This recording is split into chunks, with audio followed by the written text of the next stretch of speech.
Kalian pernah nggak sih membantu seseorang yang sama sekali nggak kalian kenal, dan tanpa kalian sadari, hidup kalian berubah total? Hari ini aku mau cerita tentang Sari, seorang gadis berumur 23 tahun yang hidupnya berubah drastis gara-gara satu keputusan sederhana yang dia buat di hari yang sangat biasa. Dan percaya deh, cerita ini akan bikin kalian mikir ulang tentang arti membantu orang lain. Tunggu dulu, sebelum aku lanjutin ceritanya. Aku mau tanya sama kalian, kalian pernah nggak sih ngerasa ada sesuatu yang aneh ketika mata kalian bertemu dengan mata orang asing? Kayak ada listrik gitu? Nah, actually seperti itulah yang Sari rasain di hari itu. Tapi yang dia nggak tahu adalah, orang asing itu ternyata menyimpan rahasia yang akan mengubah hidupnya selamanya. Jadi ceritanya dimulai di hari Selasa yang hujan deras. Sari baru pulang dari kantor, capek banget karena deadline project yang nggak ada habisnya. Dia lagi jalan kaki ke halte bis sambil melindungi diri pakai payung kecil yang udah mulai rusak. Jalanan Jakarta yang macet parah, suara klakson di mana-mana, dan genangan air di setiap sudut jalan. Kalian tahu kan gimana rasanya Jakarta kalau lagi hujan? Chaos total. Nah, pas Sari lagi nungguin bis di halte, matanya nggak sengaja ngeliat seorang cowok yang kelihatan kebingungan banget. Cowok itu umurnya sekitar 25 tahun, tinggi, berkulit sawo matang, dan yang paling menarik perhatian Sari adalah tatapan matanya yang kosong banget. Kayak orang yang lagi lost gitu. Dia cuma pakai kaos tipis dan celana jeans yang udah basah kuyup, nggak ada payung, nggak ada jaket, dan kelihatan banget kalau dia lagi kedinginan. Yang bikin Sari makin penasaran adalah, cowok itu nggak bergerak sama sekali. Dia cuma berdiri di bawah hujan, membiarkan tubuhnya basah kuyup, sambil megang selembar kertas yang udah lusuh banget. Sesekali dia ngeliat kertas itu, terus ngeliat sekitar dengan tatapan yang makin bingung. Sari sebenarnya pengen banget cuek aja. Dia capek, pengen cepat-cepat sampai rumah, dan gak mau ribet urusan orang lain. Tapi entah kenapa, ada sesuatu di dalam hatinya yang gak bisa diam aja ngeliat orang itu. Mungkin karena Sari emang dasarnya orang yang empati tinggi, atau mungkin karena tatapan mata cowok itu yang bikin dia merasa kasihan. Akhirnya Sari memberanikan diri buat mendekati cowok itu. Dia jalan pelan-pelan sambil bawa payungnya. Mas baik-baik aja? Tanya Sari dengan suara yang agak ragu-ragu.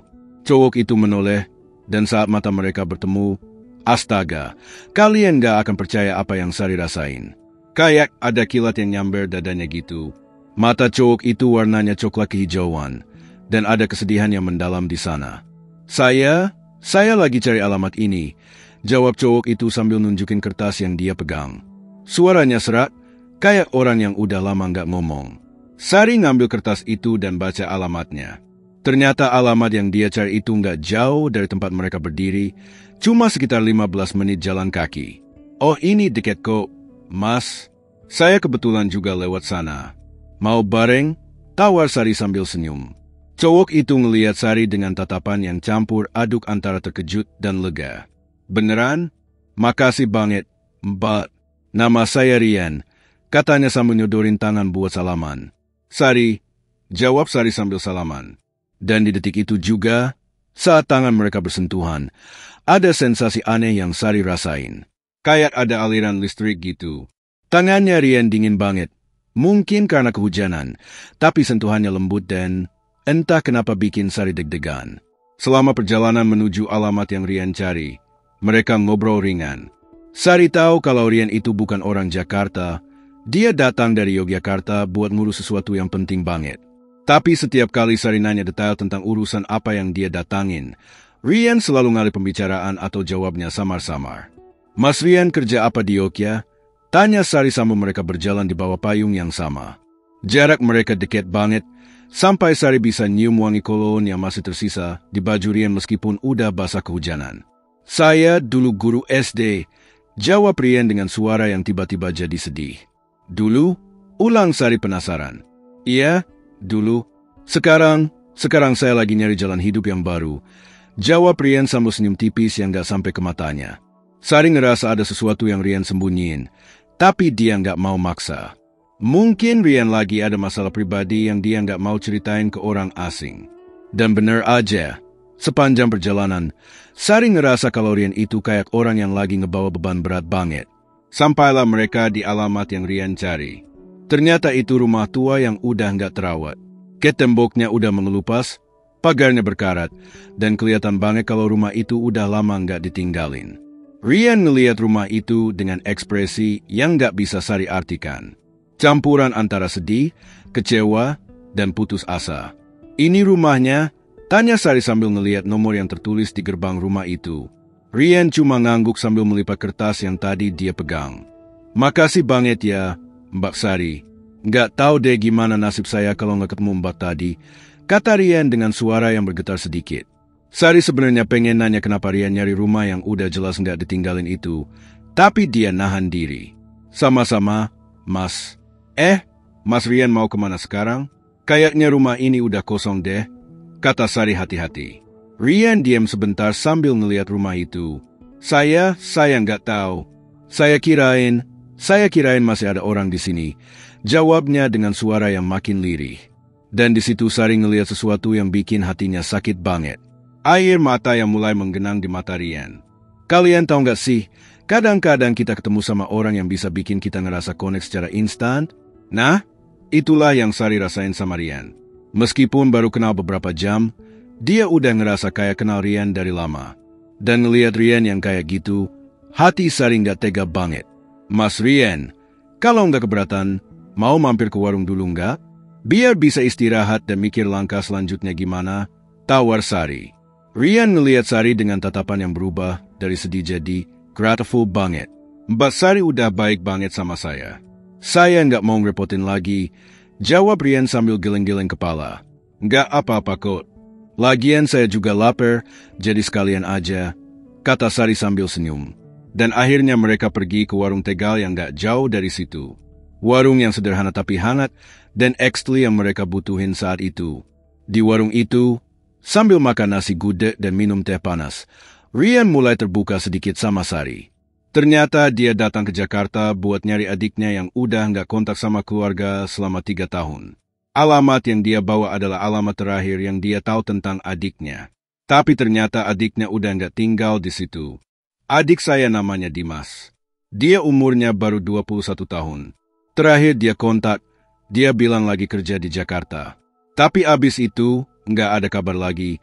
Cerita Rian sambil matanya berkaca-kaca.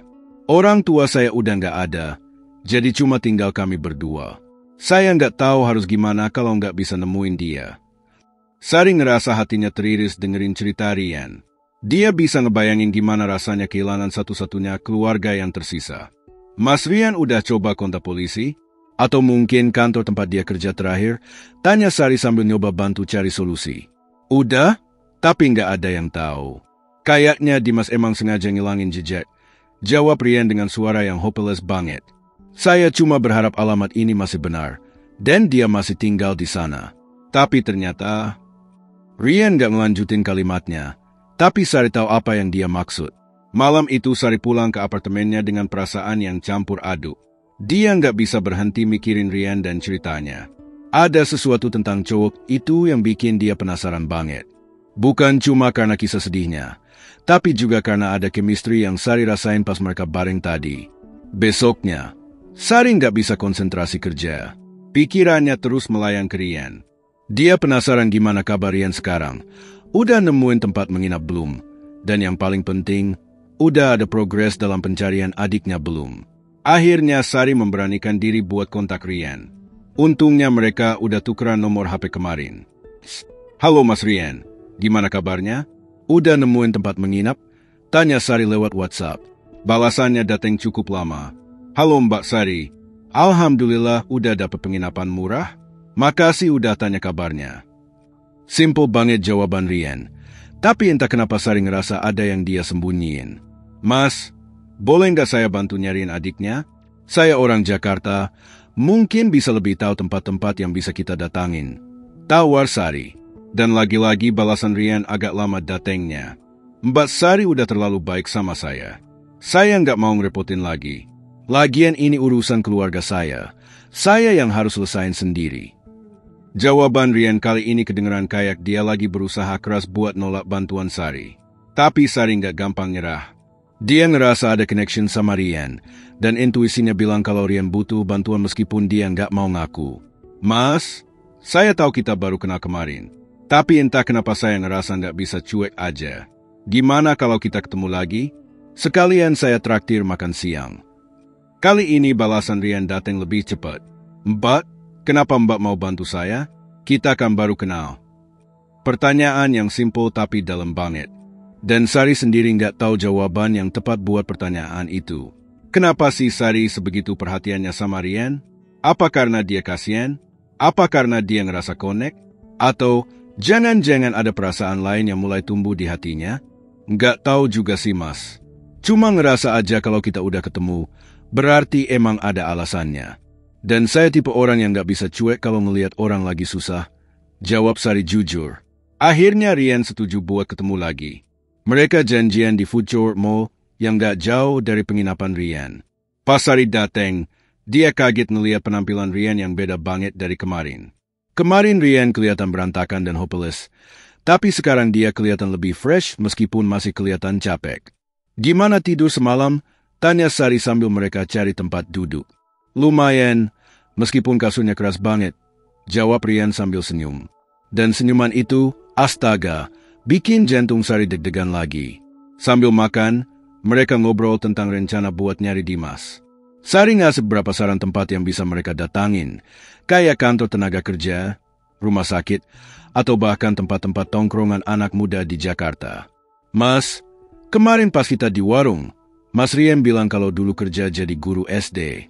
Kenapa berhenti? Tanya Sari hati-hati. Ekspresi Rian langsung berubah, dan Sari tahu dia nanya sesuatu yang sensitif. Saya ada masalah di sekolah. Ada tuduhan yang gak benar tentang saya, dan meskipun akhirnya terbukti kalau saya innocent, tapi reputasi saya udah hancur. Orang tua murid pada gak percaya lagi, dan kepala sekolah minta saya resign aja biar gak bikin masalah lagi. Cerita Rian dengan suara yang bergetar. Tuduhan apa emangnya? Tanya Sari, meskipun dia udah bisa nebak kalau ini pasti masalah yang berat banget. Ada orang tua murid yang nuduh saya melakukan hal yang gak pantas sama anaknya. Padahal saya gak pernah, sama sekali gak pernah. Saya cinta banget sama profesi saya, dan saya anggap anak-anak murid saya kayak anak sendiri. Tapi begitu ada tuduhan kayak gitu, selesai sudah karir saya. Cerita Rian sambil tangannya gemetar. Sari ngerasa hatinya teriris banget dengerin cerita Rian.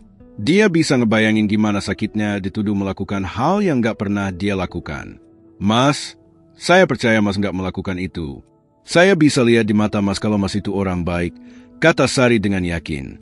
Rian ngelihat Sari dengan tatapan yang gak bisa dia deskripsiin. Kayak campuran antara grateful, terharu, dan ada sesuatu yang lain. Makasih Mbak Sari, udah lama banget gak ada yang percaya sama saya, katanya dengan suara yang hampir berbisik. Dan di situ, di food court yang ramai itu, Sari ngerasa ada sesuatu yang berubah di antara mereka. Bukan lagi sekedar simpati atau rasa kasihan, tapi ada perasaan yang lebih dalam yang mulai tumbuh di hatinya. Beberapa hari selanjutnya, Sari dan Rian jadi sering ketemu. Mereka berkeliling Jakarta nyari jejak Dimas. Dari kantor ke kantor, dari satu daerah ke daerah lain. Dan makin lama, ikatan di antara mereka makin kuat. Sari mulai ngerasa kalau dia nggak bisa hidup tanpa ngobrol sama Rian setiap hari. Dia nungguin chat dari Rian, excited kalau ada notif dari dia, dan sedih kalau Rian lama balesnya. Dan yang bikin Sari makin yakin kalau perasaannya bukan cuma simpati adalah dia mulai perhatiin detail-detail kecil tentang Rian. Cara Rian ketawa yang nggak pernah lepas.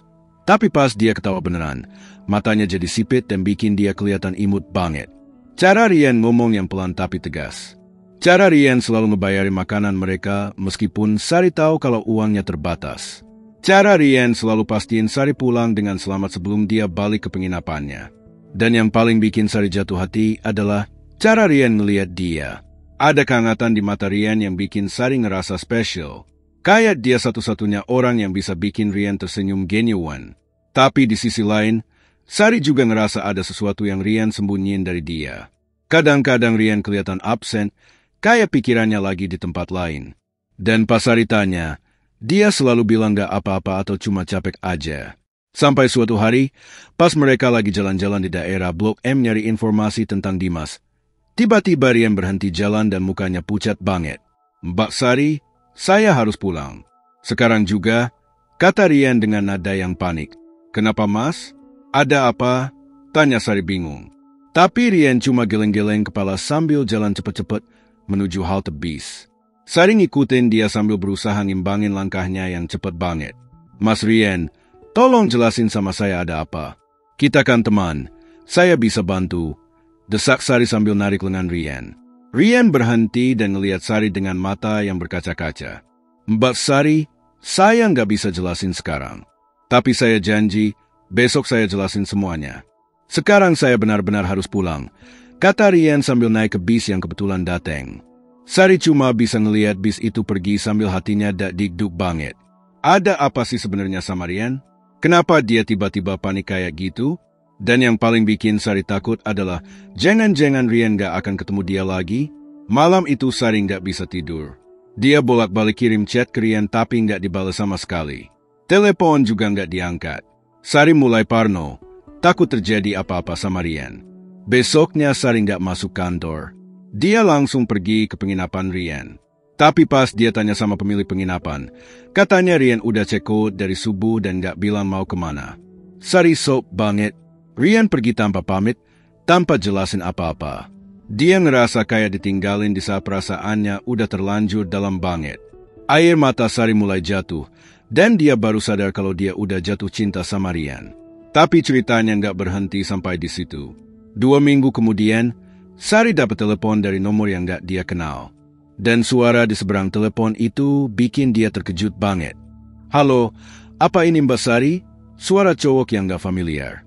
Iya, siapa ya? Jawab Sari bingung. Saya Dimas, adiknya Rian. Mas Rian minta saya telepon Mbak. Jantung Sari langsung berdeguk kencang banget. Dimas, adiknya Rian? Dia udah nemuin kamu? Tanya Sari dengan suara yang bergetar karena excited. Iya Mbak. Dan Mas Rian cerita semua tentang Mbak Sari. Mbak, boleh nggak saya ketemu sama Mbak? Ada hal penting yang harus saya sampaikan tentang Mas Rian, kata Dimas dengan nada yang serius. Mereka janjian ketemu di kafe yang sama di mana Sari dan Rian pernah ngobrol. Pas Sari datang, dia langsung bisa ngeliat kemiripan antara Dimas dan Rian.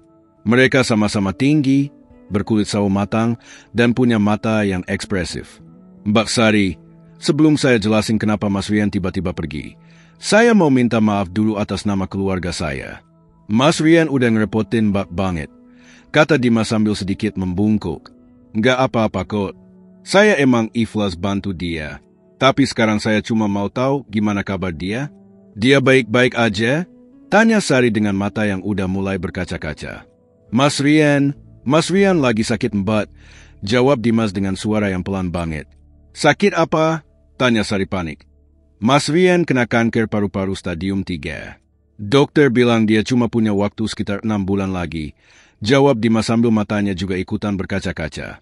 Dunia Sari kayak runtuh saat itu juga.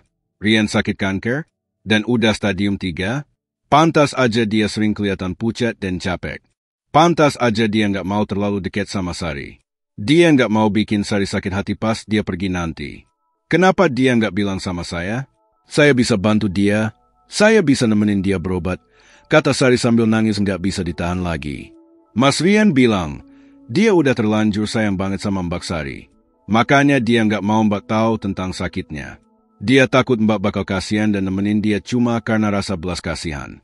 Mas Rian maunya, kalau Mbak emang sayang sama dia, itu karena perasaan yang tulus, bukan karena simpati, jelasin Dimas. Tapi sekarang gimana? Dia di mana? Saya mau ketemu dia, tanya Sari putus asa. Mas Rian lagi dirawat di rumah sakit di Yogyakarta. Kondisinya nggak terlalu baik Mbak. Tapi dia minta saya sampaikan pesan buat Mbak, kata Dimas sambil ngeluarin selembar kertas dari tasnya. Sari nerima kertas itu dengan tangan yang gemetar. Itu tulisan tangan Rian yang dia udah familiar banget. Buat Sari tersayang, begitu tulisannya dimulai. Dan Sari udah nggak bisa nahan tangisnya lagi. Sari, maafin aku yang nggak bisa jelasin langsung sama kamu. Aku takut kalau kamu tahu tentang sakitku, kamu bakal nemenin aku cuma karena kasihan. Padahal aku mau kamu tahu, kalau aku beneran sayang banget sama kamu. Bukan karena kamu udah bantu aku, tapi karena kamu orang yang paling tulus yang pernah aku kenal. Waktu pertama kali ketemu kamu di halte bis itu, aku lagi putus asa banget. Aku udah berencana buat nyerah sama hidup. Tapi kamu datang kayak malaikat penyelamat. Senyuman kamu, kebaikan kamu, dan cara kamu ngelihat aku tanpa judgement. Itu semua bikin aku ngerasa hidup lagi. Aku tahu kamu pasti marah karena aku pergi tanpa pamit. Tapi aku nggak mau kamu ngelihat aku makin lemah. Aku mau kamu ingat aku sebagai Rian yang masih bisa senyum, bukan Rian yang lagi sekarat di rumah sakit. Kalau kamu baca surat ini, berarti Dimas udah nemuin kamu. Dan kalau kamu masih sayang sama aku, tolong datang ke Yogya. Aku mau ngomong langsung sama kamu sebelum terlambat. Sari nggak bisa baca lanjutan suratnya karena matanya udah kebanjiran air mata. Dimas, aku mau ke Yogya sekarang juga, kata Sari sambil bersiap-siap berdiri. Mbak, saya juga balik ke Yogya hari ini. Kita bisa bareng, kata Dimas. Dan tanpa pikir panjang, Sari langsung setuju. Perjalanan ke Yogya terasa kayak paling panjang dalam hidup Sari. Di kereta, dia baca ulang surat dari Rian sambil nangis. Dimas cerita tentang masa kecil dia sama Rian. Gimana Rian selalu jadi kakak yang overprotective, dan gimana Rian rela berkorban apa aja demi adiknya. Mas Rian itu orangnya terlalu baik mbak. Pas dia kena tuduhan di sekolah dulu, dia lebih sedih karena nggak bisa ngajarin anak-anak lagi daripada sedih karena reputasinya rusak. Dan pas tahu dia sakit kanker, yang dia pikirin justru gimana caranya nyari saya dulu sebelum dia pergi. Cerita Dimas. Kenapa dia nggak bilang ke kamu kalau dia sakit? Tanya Sari. Mas Rian bilang ke saya pas kondisinya udah parah banget. Dia nggak mau saya khawatir. Padahal kalau dari dulu dia jujur, mungkin pengobatannya bisa lebih maksimal. Jawab Dimas dengan nada menyesal. Sampai di Yogya, mereka langsung ke rumah sakit. Sari deg-degan banget pas naik lift menuju ruang rawat inap. Gimana ya kondisi Rian sekarang? Apa dia bakal senang ngeliat Sari? Atau malah marah karena Sari datang? Pas pintu kamar dibuka, Sari langsung sok ngeliat kondisi Rian. Dia kurus banget, kulitnya pucat, dan ada selang oksigen di hidungnya. Tapi pas mata mereka bertemu, senyuman yang selalu Sari rindukan itu muncul lagi di wajah Rian. Sari, kamu datang, kata Rian dengan suara yang serak tapi full of emotion. Sari langsung berlari ke tempat tidur Rian dan megang tangannya yang udah kurus banget. Kenapa kamu nggak bilang sama aku? Kenapa kamu nyembunyiin semuanya? Tanya.